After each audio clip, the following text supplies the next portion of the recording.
Sure. Okay. Hello, everybody. Welcome to Making PE Art and Other Specials Accessible to All Students. This is a really great session of how to bring your resource people, your Encore people into the fold of working with your kids. We just have to go through a couple housekeeping items. So Teresa, you want to advance? I'm sure you've seen this slide already, that you all have been muted upon arrival. If you have any questions, just add them to the chat box. This is not a BCBA session, so there will not be a code word for you to look for. For educational quality control, we are recording this Zoom session, so by participating, you're consenting to being recorded. And before the session is shared, it will be edited to remove any identifying information to protect your privacy. So again, if you have any questions, please put them in the chat box and we'll address them at the end. And so off we go. Okay, great. Oh,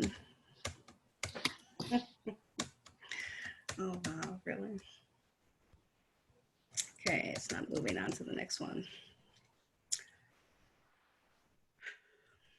Okay, all right. Welcome, everybody. Thanks for your patience.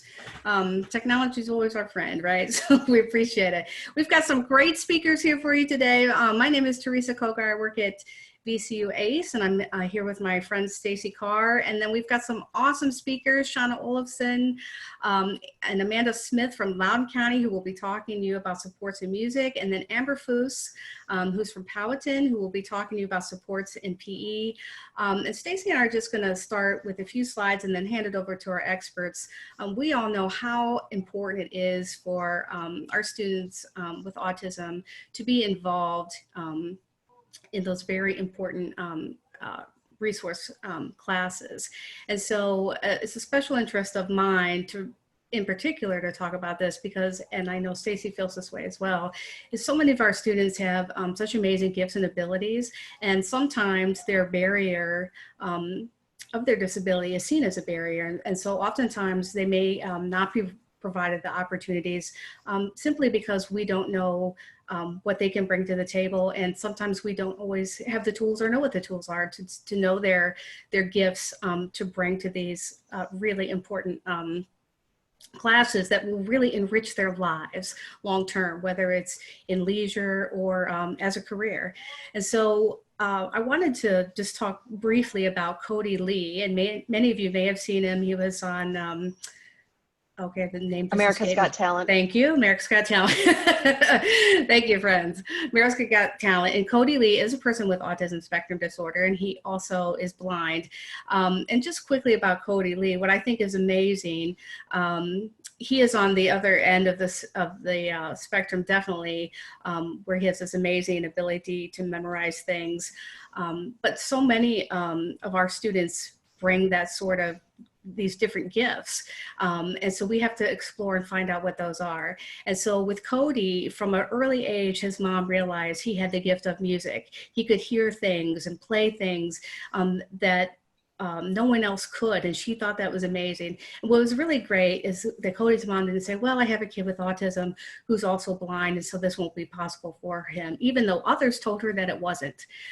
She said, hey, wait a minute, my son is playing the piano at the age of 1 and he's hearing sounds. How do I continue to foster that to make his quality of life better so that every day when Cody gets up, he has something to look forward to and the other people see what he's capable of.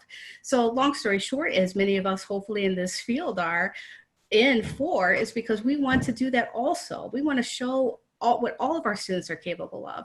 And so Cody's mom began seeking out music teachers, and of course he was involved in school. And if you want to know more, please, Google Cody Lee. But the great thing, there's so many great videos, but the really cool thing I appreciate is that Cody never let any barrier stand in his way. His teachers, his music teachers, were the ones who really realized, in working with Cody's mom, that he had these gifts and that he was just like anybody else. Yes, he has autism. Yes, he, one of his music teachers talks about the way that he approached him, also having being blind, and a certain way that he would have to approach him by touching his shoulder, and the way he would give him more processing time and talking to him. But the coolest thing is they saw Cody as Cody and the gifts that he brought, and they nurtured those. And so then, of course, Cody goes on America's Got Talent, hits the golden buzzard, and wins the whole shebang, and is now living his ultimate quality of life and his dream by being a musician and singing, and that's what he always wanted to do. So the moral of the story is, right, is we don't want to let what some folks see as barriers of a disability get in the way of us providing the supports that they need. And the ladies that are going to talk to you today are true believers of that, and support students in their classrooms and in their divisions in the way that we should be supporting all students. Anybody else have any comments on that? Well, I think that's so important, Teresa. And one of the things I think we forget sometimes is we don't give people an opportunity to explore the things that they might be good at. You know, I know a lot of parents and a lot of educators might say, well, I don't think he really likes art, or he doesn't seem to really understand music, or PE's just not going to work for them because they're in a wheelchair, or because they walk on their toes, or what have you. But that's far from the case. And even if it's not going to be a lifelong activity for them, it could be a leisure skill, and leisure skills are so important to quality of life. And so providing those opportunities and giving exposure to different things really helps students find out what those leisure skills and interests can be. Right. And absolutely, Staci.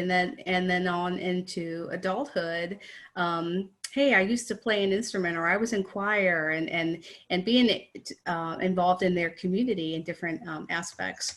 And so that brings me to this slide. It really is truly about building community for our students, and community just isn't about our school, but it's about the outside community, and building those activities and links, as Staci said, and those opportunities, and promoting inclusiveness and responsibility. And I'll tell you, the ladies who are going to talk to you today really do that, and it is wonderful to see.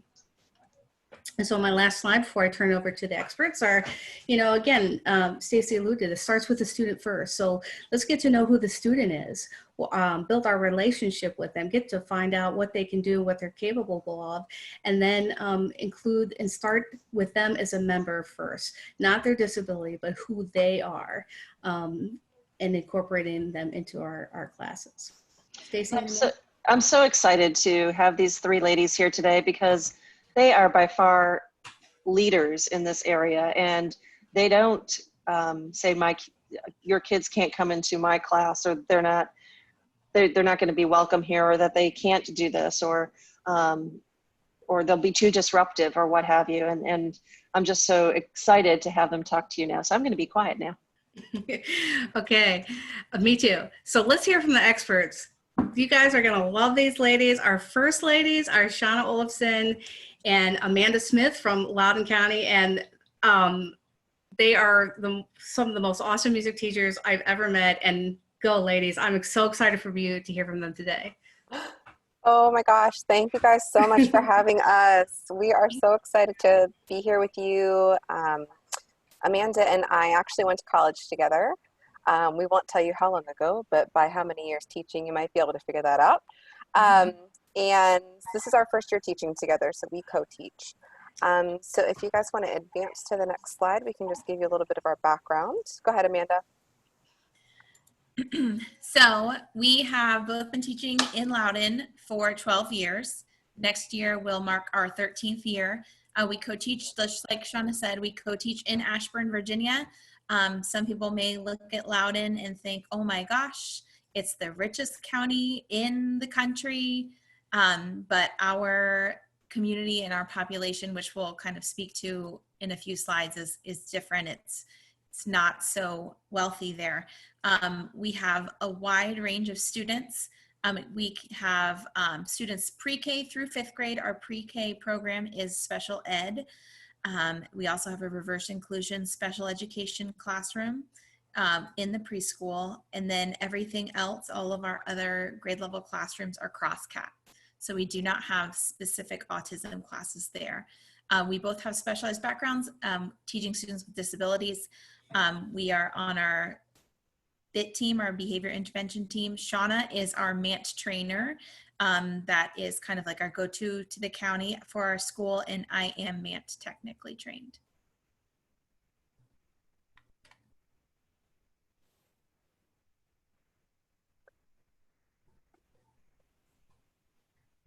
Go ahead, Amanda. This is your slide too. Okay, sorry. I'm like going back You're and forth. good. Pages. Oh gosh.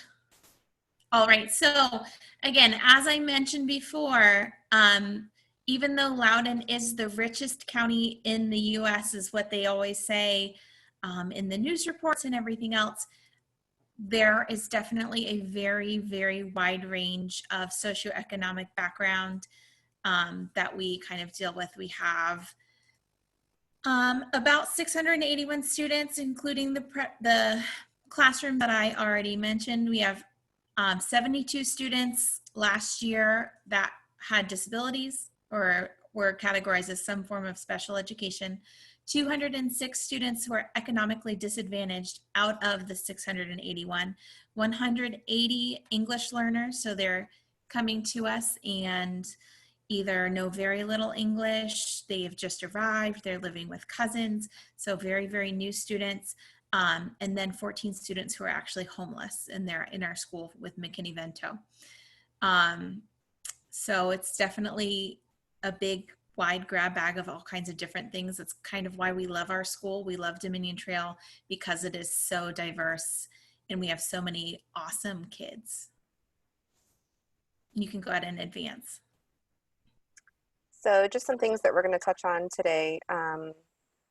These are just like the big headers for our slides. So we're going to just talk a little bit about relationship building in the music room, communicating with staff members, some visual supports. As Amanda said, you know, we have a very high EL population, and so we have a very highly visual classroom because of that. Some methods that we use, and then some links to some resources if any of you would like to kind of see some of the things that we have, and we do have a couple things for you to kind of take with you today. So you can go on to the next one. So this is not new news to anybody, I don't think, but you know, it all starts with building relationships with, you know, with your students, with the families, with your support staff, and with classroom teachers. One of the things that I did prior to working with Amanda is I would take some of my planning time and just go and observe and just be in the classroom with students. The school that I was working at prior to coming to Dominion Trail, we had two programs. We had a K-2 self-contained, and we had a 3 to 5 self-contained. And I would just go in there during craft time just to get to know them, just to learn a little bit about them, because when they come into our classroom, they're with, you know, 25 other students. And each of these children are just so unique, and they have all these amazing things about them. And it takes time to learn.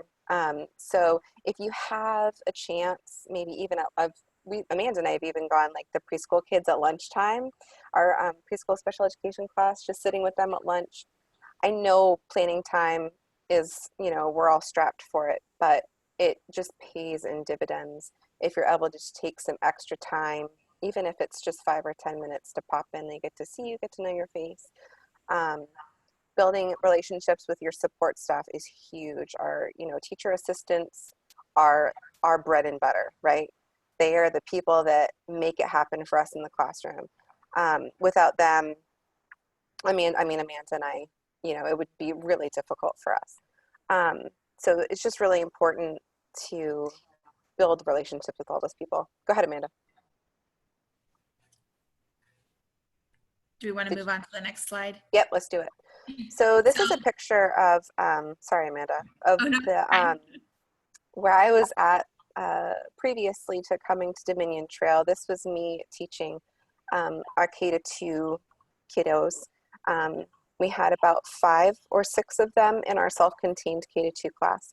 And I would teach them in my planning time, just a little 15-minute class. So this is just a picture. We were doing a little bugs in a rug sensory activity where we would listen to some classical music, and when they heard a certain part, we would get under these big scarves. let me tell you, this was like the best thing ever. They love these scarves so much. But Amanda can speak too, because we also do this with our preschool class, and she's done that way longer than I have. So go ahead, Amanda.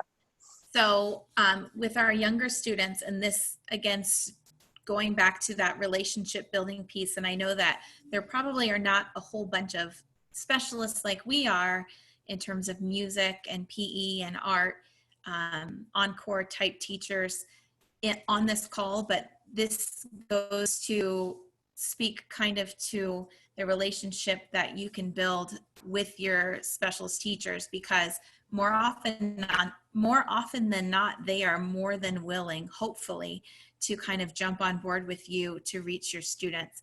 And that really does start with that relationship building. I started just like Shauna did before she came to Dominion Trail last year with the preschool teachers, because that's our main program that we have at Dominion Trail. And we would come in, we would do little activities. We started out going into their classroom just for a little bit and getting them used to the idea of being able to push into a special was huge.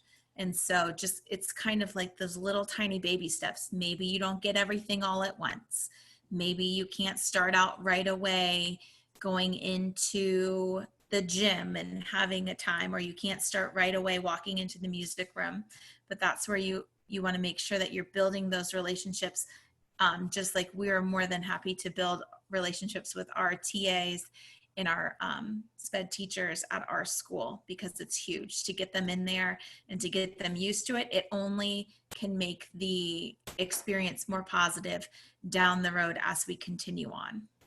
And Teresa was talking about finding those hidden talents.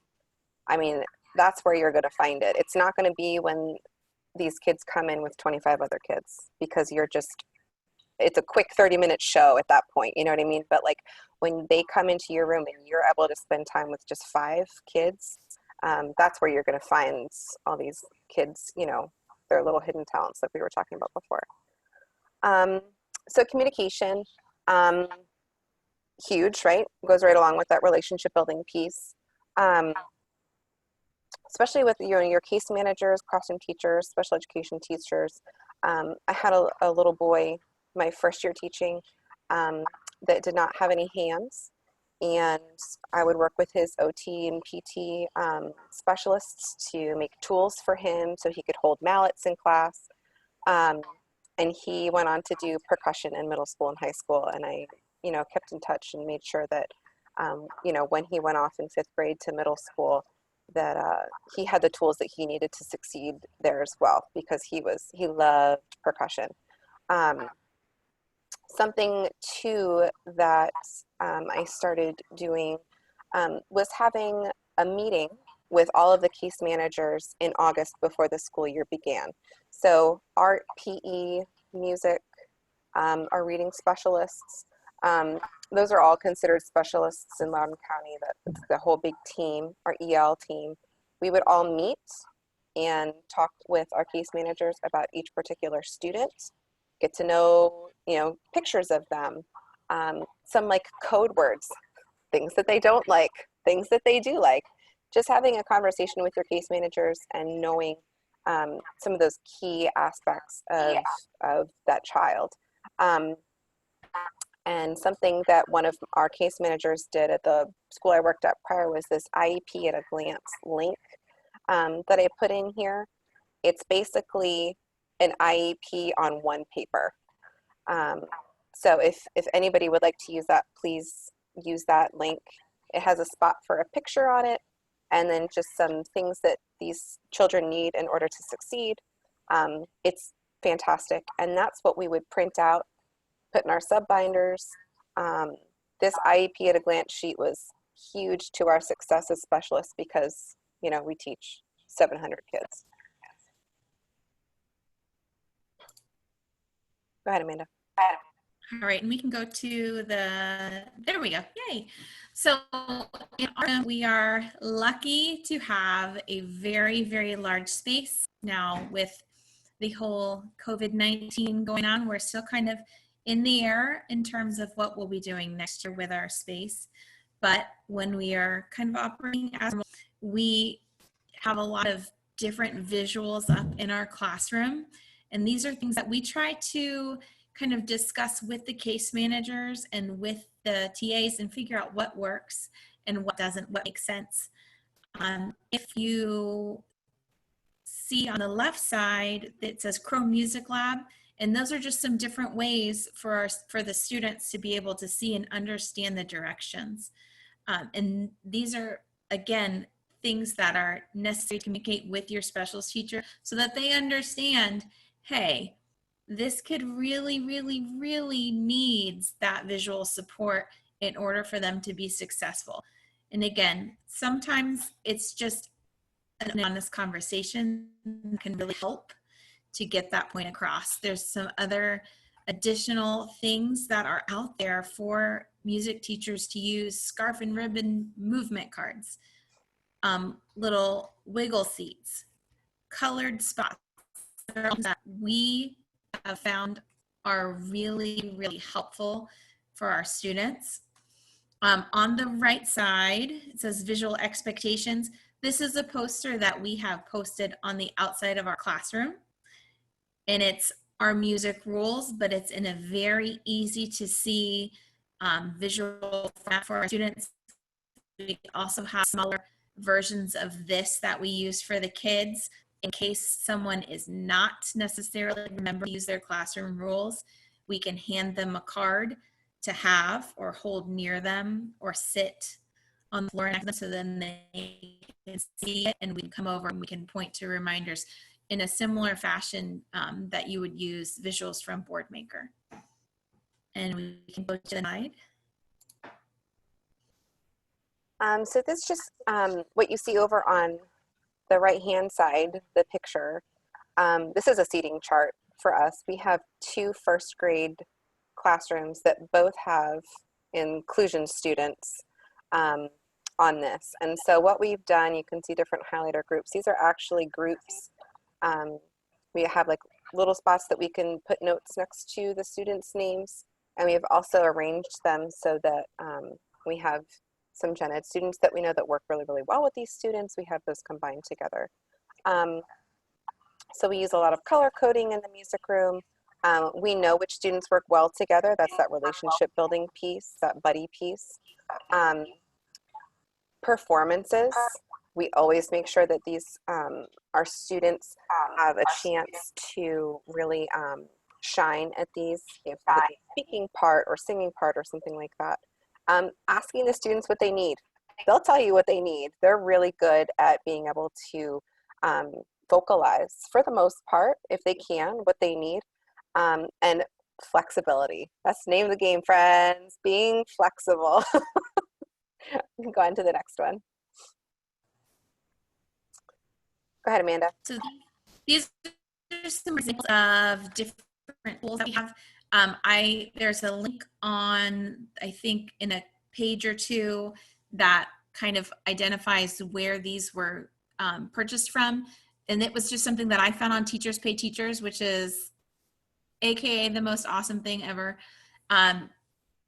If you can think it up, somebody else has probably made it on Teachers Pay Teachers, which is fantastic. We have a little social story. The social stories are amazing. We had a kindergartner come in, and she wasn't necessarily identified as anything earlier on in the school year, but the social stories really helped her to understand it's okay if it's a little bit too loud. I need to follow my rules. This is what I need to do. And a lot of times, I mean, again, as you all know, it's important to put those things into play from the very beginning. We have task cards, we have some green red schedules, and we also have a communication card there. We thought it was very helpful when we found these that had actual music symbols and instruments and things that related to what they were seeing in the music room, just because they were able to see it and recognize that. Going back to the relationship building piece, sometimes you might come across a student, and this is where it's really awesome as a specialist at the school. You come across a student that maybe you knew from previous years and you remember what works for them. and maybe they have a new case manager and that case manager doesn't realize what works for them. And that's where it's really important to kind of have a two-way street and discuss and be able to put these things into place so that they can be as successful as they possibly can be. And that's another huge benefit to being a specialist, is we can have these kids for 6 years in a row. So we are definitely a familiar face. Yep. So this is just our last slide, that IEP at a glance sheet. Please feel free to use that, take the link if you are able to open it. It's really fantastic just to be able to see everything that you need on one paper. Our movement cards are right there, and some more visuals. I mean, Teachers Pay Teachers is just a great place to not have to reinvent the wheel for yourself. I can't tell you how many times, Amanda, if I started making something ourselves, and then I'm like, I'm just going to search on Teachers Pay Teachers, and somebody has already done it. So Amanda and I don't want to speak for Amanda, but I do say for myself that these are like my favorite kids. Like my favorite kids. They make my day. Sometimes they break my day, but most of the times they make my day. Sometimes it gets a little crazy because they love the music room so much, they'll run into the music room and want to stay there and never leave. But thank you guys so much for having us. I am just really excited to be here and get to talk to you all today. And yeah, thank you. Thrilled to be here. Again, and in addition to a lot of these other links that we have on there, we've got other stuff that we use in the classroom. Again, I think the biggest thing for us is just using those visual supports, because sometimes it helps kids so much to see it. So whatever you can think up probably will work. Amanda and Shauna, thank you so much. And you know why they keep running into the music room, right? Because all the visual supports are there and you guys are super fantastic and super reinforcing, and they know that that's a safe place for them and super reinforcing. So thank you so much. How wonderful. You. All right. Just a little backstory on Amber. So we just started our fourth cohort, and Powhatan is one of them. And we went on our site visit, and I had the opportunity to go to the high school, and I met this woman and all these students that were with her. And this was Amber. And Amber was with all these students who were so excited to be with her. And I said, so what do you do? And she said, I'm the PE teacher. And she started talking to me about all the awesome things that she does in PE. And I could not wait for her to present for you guys today, because PE can oftentimes be this open space of absolute chaos. And that is absolutely not the case with Amber. And so without further ado, Amber, I'm so excited to have you share. Thank you, Staci, for the introduction. You can go on to the next slide. Thank you. So my name is Amber Foos. I'm not going to bore you with my background history, but I do have an undergraduate degree in PE and a concentration in adapted PE. I have a master's in health ed, and my two biggest prides is the adapted PE class that I teach at Powhatan High School. And then I'm also the Medford basketball coach, and I can talk a little bit more about that as we push forward. And then I'm the Special Olympics track and basketball coach for my students at Powhatan High School. You can go on. Some demographics about Powhatan County. So we're not as large as Fairfax or Chesterfield, or probably not even as big as Loudoun. So we have one high school in the county, a middle school, a junior high, and a few two elementary schools, I believe. So we have 534 students out of that small population that have disabilities. We have, 11% of our students out of that entire population. At the high school, we do have close to, I would say, 20 to 25 students that are at least in a CBI program, which is curriculum based. And then the rest are scattered throughout the county. So at the high school, just to touch about this, is that most of the elementary and middle school kids are kind of put into the regular ed PE classes. And sometimes those class sizes are anywhere between 25 to 30 students. And at the high school, we have created something called an adapted peer buddy program. And I'm going to talk to you guys about that over the next few slides. So you can move on to the next one. So the history of our program actually started in 2014, and the course has grown in size and popularity over the past 5 years. The class technically consists of our students with disabilities, but then we have also paired them up with regular ed high school students. Go ahead to the next one. So the program started, basically, I came to Powhatan and came into the class, and I had several classes where I had adapted PE students in there, but there was no adapted PE teacher at the high school. And I had one class with probably 7 students with disabilities, all varying, some students in wheelchairs, some nonverbal, some students with autism. And there was one teaching assistant that was in there, but she was really a one-to-one for a student who's in the class. So she wasn't even in there to really provide assistance to the other students. And I kind of asked around some of the other teachers. I've noticed that there was adapted students in this class and adapted students in this class. And I kind of would then pop into the classrooms and see, and they're really just kind of pushed off to the side, and they're just walking and they're not really engaged in the program. There were no modifications there for them. And to me, it frustrated me. I was a therapeutic recreation camp director for several years, also where I worked with large amounts of students with disabilities, and then having my concentration in adapted PE, I was like, wow, these students really just are not, you know, getting any attention. I used to work at Lake Braddock High School, where there was an actual adapted PE teacher, and she had, you know, probably 10 to 15 adapted students, and that's all she taught because we were a very large school. And this course kind of stemmed from that. And I had a class, I was off second block with her, and I had one class of 9th graders on at the time, and she's like, hey, can we come into the gym and share with you guys? I'm like, yeah, sure. So as we started to partner up, I got this aha moment from my past experience and brought it into Powhatan. You can go on to the next one, where this course kind of struck me. So I had an opportunity with a 7th block class of mine, my first year at Powhatan, which happened to have those 6 to 7 adapted students in there. And what I did is I paired them up one-to-one with a few of my regular ed students, and these students were allowed to participate in all of the activities, and they weren't pushed off to the side. They weren't in the corner. They had somebody to talk to, because it's very awkward, especially at the high school, because you have a lot of kids who they have barriers and walls up, and they don't know how to interact with these students. So this gave these kids an opportunity to have at least one person to go to every time they came into PE class that they could sit next to, that they can have a conversation with, and then they could work with.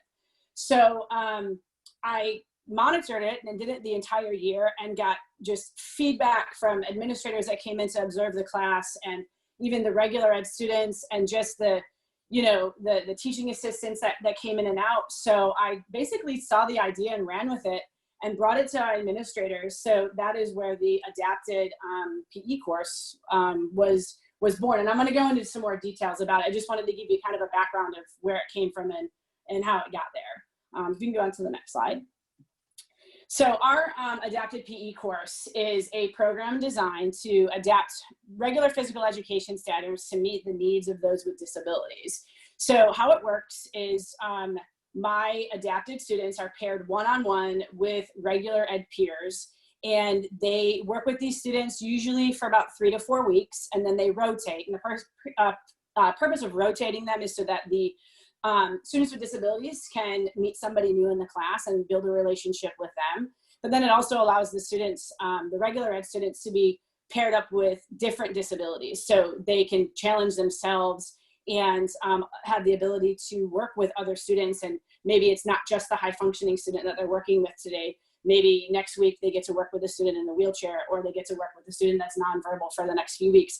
But what happens is that it allows these everybody to participate in sports. It allows them to build relationships with each other. And really our class is more about the social side of it than it is the PE side. And, for me, that's huge. And some of the things that the course offers, though, is building relationships, social skill development, lifetime physical activity, which is important. And I'll talk about that later with some of the students that we have. But we break down social barriers, we build independence for the students with disabilities, and then we overcome adversity. We bond, just a diverse group of individuals that are in that class are just having a great time. Everybody gets hands-on learning, not just the students with disabilities, but our regular ed students, and it does build a huge sense of school community. You know, these kids, I hear all the time from the CBI teachers and even some of the parents of my special ed students that these, you know, they say these kids are, you know, they were nobody when they were at the middle school, and then when they come to the high school that they're somebody. And, you know, I always get a little choked up when I talk about it, but, you know, you come to our graduation and you see any of our kids walk across the stage and it's like a standing ovation. And it's because of the sense of community and the relationships that these kids have built with the peer buddies at the school. You can go ahead and change the next slide. So this is the role of the peer buddies. And I think somebody, a question popped up and asked if there's requirements to be a peer buddy. And I will talk about that in just a second because there is. So the requirements and expectations of our peer buddies is that they're a one-to-one mentor with these students. They do rotate, like I said, usually about 4 weeks. So they'll have at least, they'll have about 8 different partners that they'll work with throughout the year. The buddies are in charge of modifying and adjusting activities based on their students' abilities. They instruct and teach activity lessons. They create and administer skills assessments. They're a role model. They create social relationships, and overall, they just have fun and they learn from this class. You can go on to the next slide. So these are some of the requirements that we have for this class. Now there's 2 sets of students that are, or 3 sets of students actually that are in the course. So we have the adapted PE students. We have 10th grade PE students. So these are students, if you look at to the right, these students have successfully passed and taken 9th grade PE. They have a teacher recommendation. Most of the students are probably students that I've taught in 9th grade that I've kind of watched throughout the course and to see, you know, how they interact with their other peers. But I do have a couple other teachers that will bring me recommendations, say, hey, this student is really awesome. You know, she's really helpful with, you know, this student in another class. So the teachers have to write recommendations to allow the student for, you know, even be in the course. And then the class is kind of set up like an online PE course, and the students have to have driver's ed certification. Our other PE teacher offers driver's ed over the summer. So most of the time, it's those students that are enrolled in the adapted PE class that will take the take the driver's ed course over the summer. And then we have 11th and 12th grade students. Some of them are students that have taken the course as 10th graders. Others, you know, became aware about the class and wanted to take it. Some of them that are in the course have an interest in either teaching special ed, occupational therapy, physical therapy, or other professions that serve the disability community. And these students also act as mentors for the 10th grade peers as well. And a lot of times I'll put them in groups, and I'll have a 11th or 12th grader that kind of oversees the 10th graders to help give them instruction on how to interact with their student that they're working with. And then they also assist the class with instruction and supervision. And you can go on to the next one. This one here, this is really just a slide for if we have any PE teachers here, but this is just to show you kind of a breakdown of the curriculum for the course and what our students get graded on. There's a different grading scale for my adapted students, but this is for the 10th grade and the elective students here. And they're taking almost kind of like a dual course. They have to get a 10th grade PE credit. So they have fitness logs, they wear heart rate and step trackers, and they have fitness logs that they submit to me on a weekly basis. And then they also get graded on their participation in my class with their peer buddy.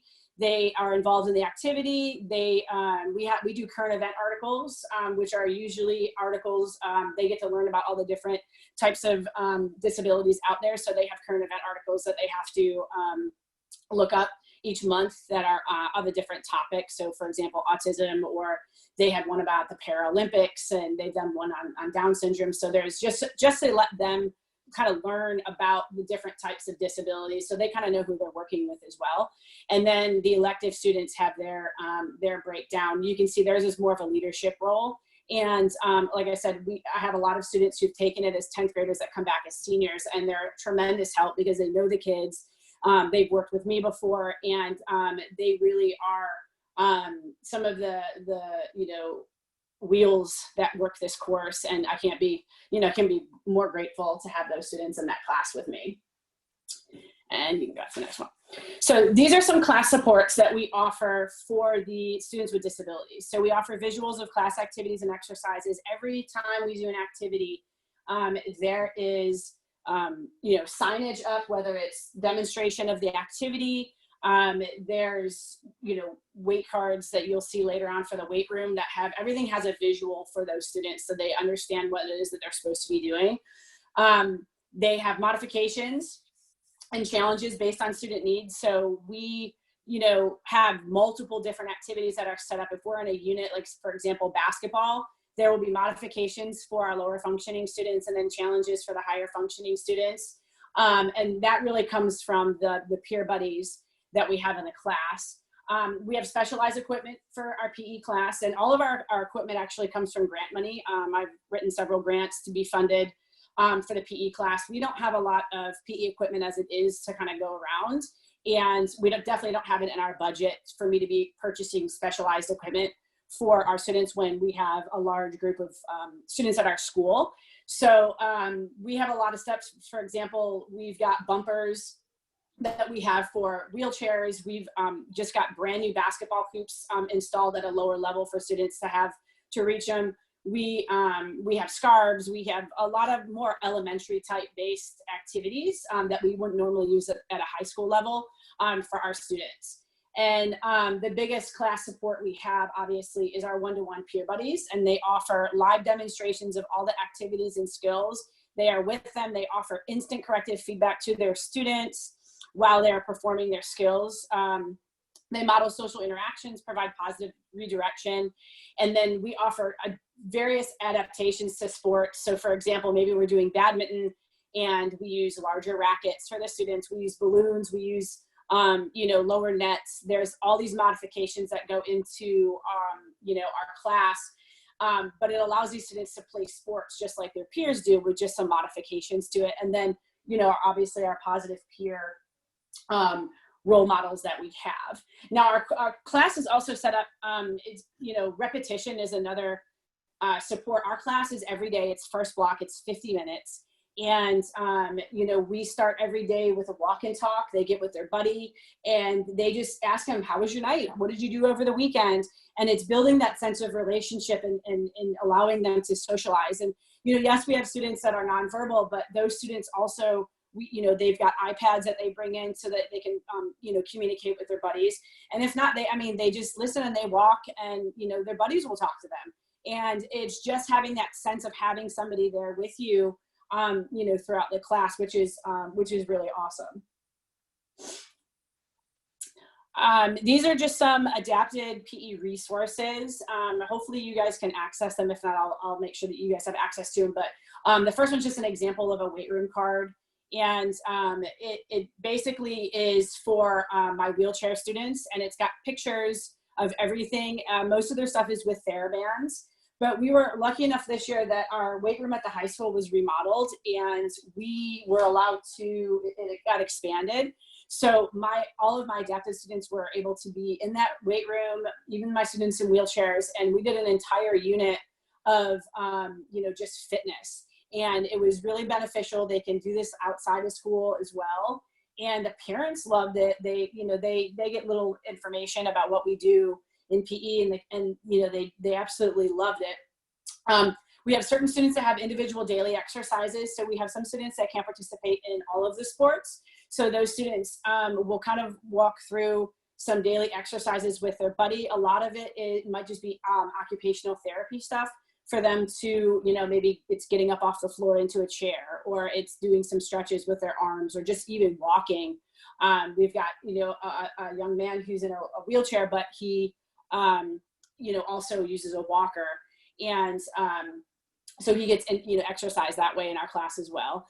And then the other resource is a skills assessment. And at the end of every unit, we do a skills assessment with the student. I usually teach 2 units. I teach the same unit twice. The first time is a go through where I teach the peer buddies how to do activities. I show them how to break stuff down. And then the second go around, they take the wheel and they create activities that are similar or different from what we've already done, and they create skills assessments to assess their buddy. So what we do is we use this first skills assessment and take a look at what that student needs to improve on, and then we reintroduce it later on in the unit so that we can piggyback off of that. And then we have a student schedule, and this is one of the schedules for one of our students, Nicholas, and he uses it. He has different goals that he has to do, and then he gets free time. He actually earns little Elmo stickers. That's his choosing, and every time he completes a certain section, then he gets free time on the computer back in Miss Mead's room, who is one of the CBI teachers that we have. So those are just some resources. Feel free to look at them once you guys have access to the PowerPoint. And then we also have supports for our students who do not have disabilities. So myself, along with the CBI teachers and the teaching assistants that are in the class, we all give these students direct instruction to interact with their peer buddy, how to work with them, how to work, one-on-one, how to, redirect them, how to just basically how to deal with them, and how to get through to them. Because sometimes it's very hard, especially when we have a new student that comes in that we don't know much about. And, we as teachers have to provide supports for these students on how to interact with, with their students with disabilities that they're working with. They're taught to treat others with compassion and kindness and acceptance that extends way beyond the adapted PE classroom. These students learn how to break down PE skills, but they also learn how to, socialize and interact with these students. And they, I say go beyond the PE classroom is I have students who, my students greet them at the hallway. They don't even wait till they come down to the gym. They wait. Some students walk to Miss Mead's room in the morning to get the kids. And then they bring them down to the classroom. They eat lunch with them. We had a student who had pretty invasive brain surgery this past year. And I mean, my students went to the hospital to visit him. Nobody asked them to. They went and visited with him. We had a varsity football player in my class who was buddied up with one of our students who was just loved him. He absolutely just loved him. And he gave him one of his, old football jerseys. And that boy wore his jersey every Friday, just like the varsity players did. So these relationships go beyond, our classroom. And, you walk in the cafeteria, our students with disabilities sit at a table, but they're intermixed with the regular ed kids. And some of them aren't even kids that are in the adapted peer buddy class. They might've been kids that were in a PE class with him earlier on the year, or just, students who have seen them throughout the school building and just befriended them. And it's really cool to see. And our high school community is really awesome. And then our other support, we have the impact that this class has in general is that our students are able to participate in every sport pretty much that their peer buddies are in. When you walked into a classroom 5 years ago, the kids were pushed off to the side and weren't participating. Now you can see that they're engaging. They are working one-on-one with somebody. They have the ability to, have a friend. And, these students with disabilities are now a part of this community because of the PE class and their buddies. And, some of the other things that we do is we go on field trips with this class.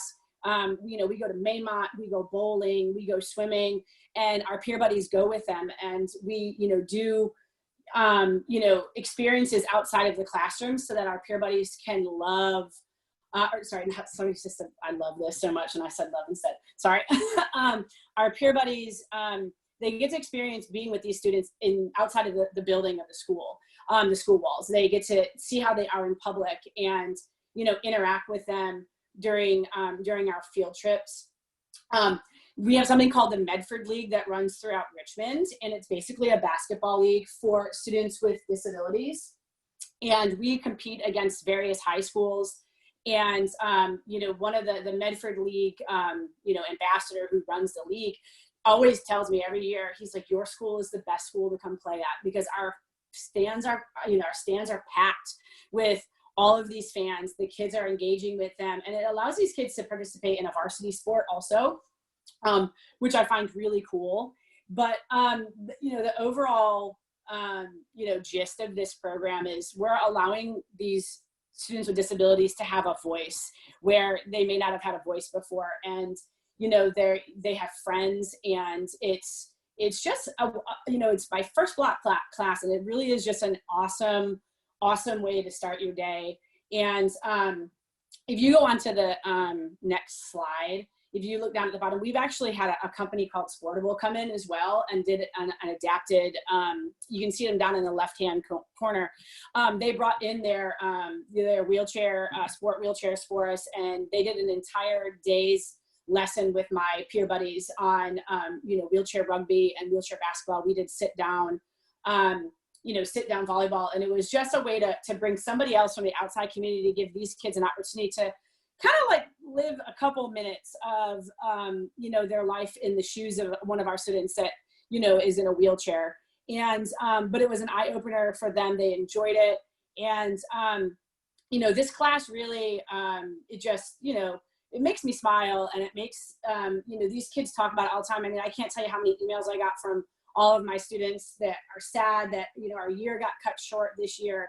We had an exceptional group of peer buddies this year, and they were just awesome and really enjoyed being with these students. And to me, it humbles me to have, regular ed students just be so involved with these kids, and they just go through every day. They just tell me how much they enjoy this class, and, the teaching assistants and everybody just, just enjoy it. And, that's, sorry, I went into a lot of details about the course, but this course really is something special that we have at the high school. And, I hope some people can take away from what we've done here. And my email is available if you want any more questions about it. And just thank you for listening.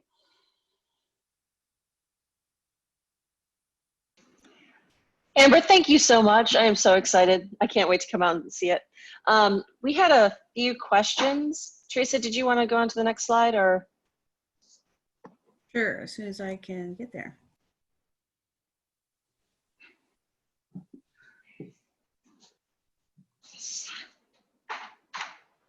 Okay, well, good questions. So in the chat, there were a couple questions, and I'm going to read from those first. Let's see. Is this, and I responded to this. I hope I responded correctly. This is only at the high school right now in Powhatan, correct? Correct, yeah. And I think a lot of it has to do with the maturity level of the high school students and working with them. I think you might be able to maybe do it at the middle school. I'm not sure how much at the elementary school level this could be, but it is something where maybe we get at the elementary school, we do it as like a field project, and my adapted students can maybe travel to the elementary school once a week to do a course with them, which is something that we can definitely, be open to. I didn't mention this, but we actually started this year. We have an adapted art program that is also starting up. I worked with the art teacher, and she's going to be kind of setting up her art class very similar to how we do PE, in that they'll have one-on-one buddies that work with them in art class this year as well. Very cool. And I know that there was a comment that Loudon is doing something with peer buddies at the elementary level, and that is super awesome. Do you want to expand? Yeah, I was just going to say, going back to the adapted PE, something that we do in Loudoun County. I don't teach adapted PE, but I know of the program. The kids take a field trip over to their cluster high school. So all the elementary school children go over to the high school, and they have adapted PE field day, where it's an entire day with high school students running all of the field day things all around the school. They get like a cheese pizza lunch, and they get to hang out with the high school kids. And then they take a bus back, and I volunteered for a chaperone for it one time, and it was so much fun. It was like the best. I got a sub for myself so I could go on the field trip. And then a lot of guidance departments just do a separate like peer buddy program that doesn't have anything to do with PE, but still like at the elementary, the peer program. Okay, so there's another question. How hands-on are the peer buddies with tasks and activities such as youngsters who use a walker to exercise? Do they receive training on what to expect of their buddies and their limitations? Do OTs and PTs get involved with these activities also? So, so we do have OTs and PTs that visit our classroom, usually maybe once or twice a month they'll pop in. I usually have some exercises that the OT gives me, and we do some training, but most of the students that are in, for example, in a wheelchair, he had a one-to-one teaching assistant that was also with him, and she did the transfer from the wheelchair to the walker. And I had some training to help with that as well. And so those students do still have an adult present with them for some of the activities that they're doing, because it's a liability if they fall and get hurt and there's not somebody there with them. But the student is there and learns, you know, and will assist, but does not actually get hands-on as far as, you know, something like that. But they run all of the exercises with the students. They do all of the, you know, if we're doing an activity, they do the activities with them, but like they'll work with them if they're doing anything with TheraBands or, you know, free weights or anything like that. And, but like I said, most of the students that are in the situation where they're in, you know, wheelchairs or difficulty walking will have another assistant with them that does all of the, I guess, heavy lifting, if you will. Thank you. And do you get permission from the parents of the peer students before they can participate? No, we do not. They this is they take a take home. We have a flyer that we send home to students who are interested in taking the course, and they go home to their parents. And you know, most of the time it's an email back to me about what the class is about, because sometimes the kids will go home and not give their parents a full description of what it is. And most of the time we find out from the parents. Parents have questions because of the fact that they have to take driver's ed outside of school hours, whereas if they were in regular 10th grade PE, they would have driver's ed throughout their schedule. So that's where most of the questions come from. But no, they don't need to have parent permission at all. The only parent permission they have to have is when we leave the school building for field trips. There's a question from Donna, and she is at Virginia Middle School in Bristol and received a grant for an art studio that was about to get started, but COVID happened. She would love to reach out to you to talk about what the art studio is going to look like in your school. Yeah, absolutely. So Donna, just email Amber. Any other questions? Let me roll back here. No, but I just want to say, Staci, while you're looking for other questions, again, thank all three of you. This is an amazing presentation. You know, from all three of you, I heard the words relationships and community, and we just want to thank you for that, because that's truly, truly what this is about. And I had a friend actually that I worked with in another division text me during this presentation, said, boy, these teachers are unicorns. So I love that. We, you know, that's for my little 3-year-old niece who loves unicorns. I know that's a huge compliment. So, and it is, and we truly, truly thank you. But, you know, one of the reasons we really wanted to do this presentation is that as you know, we can all do this, and we all should be doing this. And so no matter what we teach. And so you guys are unicorns, and you're wonderful people who believe that everyone should be included, and you do the things to make sure that they do that. So thank you so very much for this. We surely appreciate you. And please reach out to these ladies. We will have our presentations online, but please reach out to them. And thank you all again so much for your time and your knowledge and sharing what you do to help kids. We really appreciate it. Thank you so much. What a very positive presentation. Appreciate you all very much. Thank you so much. And thanks for participating, everyone. Enjoy the rest of your day. Yeah, thank you.